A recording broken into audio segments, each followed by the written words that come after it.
Good morning students. How are you students? આજે આપણે ધોરણ 3માં આઇડલની તમારી વર્કબુકમાં એક વ્યાકરણનો ટૉપિક શીખવાના છીએ, જેનું નામ છે વિશેષણ, જેને ઇંગ્લિશમાં કહેવાય છે એડજેક્ટિવ. ઓકે, તો તમારી આઇડલની બુક ઓપન કરો અને એમાં આપણે ગ્રામરનો ટૉપિક શરૂ કરીએ. Let us start. તો સ્ટુડન્ટ્સ, એમાં આપણે આજે શીખીશું એડજેક્ટિવ. ટૉપિકનું નામ છે એડજેક્ટિવ, જેને કહેવાશે વિશેષણ. તો વિશેષણ એ શું છે? તો the words which are use to describe any person, animal, bird or things are cold adjective. For example, green leaf and thin boy. તો એડજેક્ટિવ કોને કહેવાય છે? તો કોઈ પણ વ્યક્તિ, પ્રાણી, પક્ષી કે વસ્તુનું વર્ણન કરતા શબ્દોને વિશેષણ કહેવાય છે. તેને આપણે ઇંગ્લિશમાં કહેવાય છે ડિસ્ક્રાઇબિંગ વર્ડ્સ. એટલે કે જેમ કે અહીંયા છે પાંદડું, તો પાંદડું એ શું છે? એક વસ્તુ છે. તો એને આપણે કેવી રીતે એને ડિસ્ક્રાઇબ કર્યું છે કે પાંદડું કેવું છે? તો કે લીલું છે. અહીંયા છે છોકરો, તો છોકરો કેવો છે? તો કે પાતળો છે. તો પાતળો એ છે એનું ડિસ્ક્રાઇબિંગ વર્ડ્સ. ઓકે, તો જેને કહેવાય છે they are cold describing words also, કે તેને ડિસ્ક્રાઇબિંગ વર્ડ્સ પણ કહેવાય છે. જેમ કે અહીંયા ઉદાહરણ આપણે જોઈએ કે અ બિગ ટ્રી એટલે કે મોટું ઝાડ, અ બિગ એલિફન્ટ એટલે મોટો હાથી, અને અ સ્મોલ રેબિટ એટલે કે નાનું સસલું. બરાબર.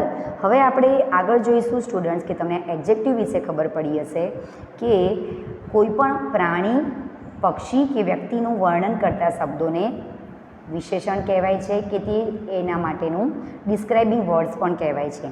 આગળ હવે આપણે એડજેક્ટિવ જોઈશું કે એમાં છે કે થીન. થીન એટલે શું થશે? તો થીન એટલે થશે પાતળું. તો એનું આપણે પાતળું, તો જાડું, એનું ઇંગ્લિશ થશે થીક. બિગ એટલે મોટું, સ્મોલ એટલે નાનું, હ્યુજ એટલે વિશાળ, ટોલ એટલે ઊંચું, શોર્ટ એટલે નીચું, લો એટલે બી નીચું થશે. હાઈ, હાઈ એટલે કે ઉપર, આઉટ એટલે કે અંદર, બ્યુટીફુલ એટલે સુંદર, હેપી એટલે ખુશ, ઓલ્ડ એટલે ઘરડું, અને સોર એટલે ખાટું.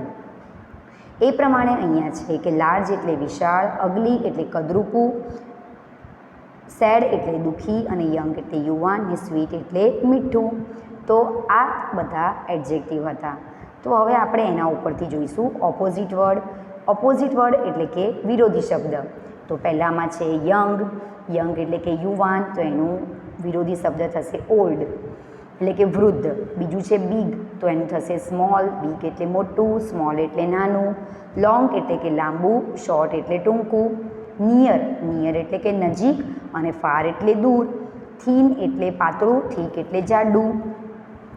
થીન એટલે પણ પાતળું થશે, અને ફેટ એટલે જાડું થશે. આ બેનો અર્થ એક જ થાય છે. હોટ એટલે ગરમ, કુલ્ડ એટલે ઠંડુ, ઇન એટલે અંદર, આઉટ એટલે બહાર, સીટ એટલે બેસવું, અને સ્ટેન્ડ એટલે ઊભા રહેવું. હેવી એટલે ભારે, અને હળવું એટલે લાઇટ એટલે કે ફોરું, જેને હળવું પણ કહેવાશે, અને હેવી એટલે કે વજનદાર પણ કહેવાશે. બરાબર. તો આગળ આ બધા શું શીખ્યા આપણે? એ છે ઓપોઝિટ વર્ડ. હવે આ ઓપોઝિટ વર્ડ ઉપરથી આપણે જોઈશું કે નીચેના ચિત્રો જુઓ અને વાક્ય વાંચો અને એ પ્રમાણે સમજો. તો આ તમને આ ચિત્ર દેખાય છે, બરાબર? તો એ ચિત્રમાં કોણ છે? તો એક વૃદ્ધ માણસ છે. તો અહીંયા એક વૃદ્ધ માણસ સામે આ એરો કરેલો છે. તો એ આપણે તમે જોવા મળે છે કે આ એક વૃદ્ધ માણસ સામે એરો છે. તો એને આપણે ઇંગ્લિશમાં શું કહેવાય છે? કે એને આપણે કહીશું કે there is an old man. એટલે કે આ તમને શેનું ચિત્ર દેખાય છે? તો આ એક રેલવે સ્ટેશનનું ચિત્ર છે. ઓકે, તો રેલવે સ્ટેશનમાં કોણ કોણ છે? તો અહીંયા તમને દેખાય છે કે અહીંયા ટિકિટ કાઉન્ટર છે, પછી અહીંયા એક ઘરડો માણસ છે, પછી અહીંયા આ એક સ્ત્રી છે, અહીંયા એક બાળક છે. તો આ ઉપરથી આપણા ઇંગ્લિશના બધા શબ્દો છે કે અહીંયા છે કે there is a railway station, એટલે કે ત્યાં રેલવે સ્ટેશન છે. ત્યાં ટિકિટ કાઉન્ટર છે. There is a small boy, ત્યાં એક નાનો છોકરો છે. આગળ જોઈશું કે અહીંયા છે કે ધેર ઇઝ અ કમ્પ્યુટર, તમને કમ્પ્યુટર અહીંયા દેખાઈ આવશે કે અહીંયા આ કમ્પ્યુટરનું ચિત્ર તમને અહીંયા દેખાઈ રહ્યું હશે બરાબર. અહીંયા છે કે ત્યાં એક યુવાન સ્ત્રી છે તો તમને અહીંયા યુવાન સ્ત્રીનું પણ ચિત્ર અહીંયા દેખાય છે તો એને કહેવાશે there is a young woman એટલે કે ત્યાં એક યુવાન સ્ત્રી છે. એ પ્રમાણે અહીંયા આપણે જોઈશું કે there is a bag in old man's hand એટલે કે જે અહીંયા ઘરડો માણસ છે એ એના હાથમાં શું છે, એના હાથમાં બેગ છે રાઈટ. તો આપણે અહીંયા ચિત્રમાં જોઈ શકીશું કે વૃદ્ધ વ્યક્તિના હાથમાં મોટી બેગ છે. તો અહીંયા તમને દેખાઈ આવશે કે વૃદ્ધ વ્યક્તિના હાથમાં મોટી બેગ છે કે નથી બરાબર. તો એ પ્રમાણે અહીંયા there is a big bag in old man's hand. તો અહીંયા તમને દેખાઈ આવે છે કે અહીંયા વુમનના હાથમાં બેગ છે. આ કોણ છે કે આ છે અહીંયા વુમન છે તો એના હાથમાં બેગ છે બરાબર. તમને અને આ જે ઓલ્ડ મેન છે આ રહ્યો આ વૃદ્ધ વ્યક્તિ છે એના હાથમાં તમને બેગ દેખાઈ આવતી હશે બરાબર. આગળ એ પ્રમાણે જોઈશું કે ત્યાં એક યુવાન સ્ત્રી છે તો આ તમને એક યુવાન સ્ત્રી અહીંયા દેખાય છે બરાબર ને. આગળ આપણે જોઈએ છે કે અહીંયા શું છે કે ત્યાં રેલવે ટ્રેક છે તો અહીંયા તમને રેલવે ટ્રેક પણ દેખાતો હશે બાળકો. તો આને કહેવાશે રેલવે ટ્રેક. ઓકે.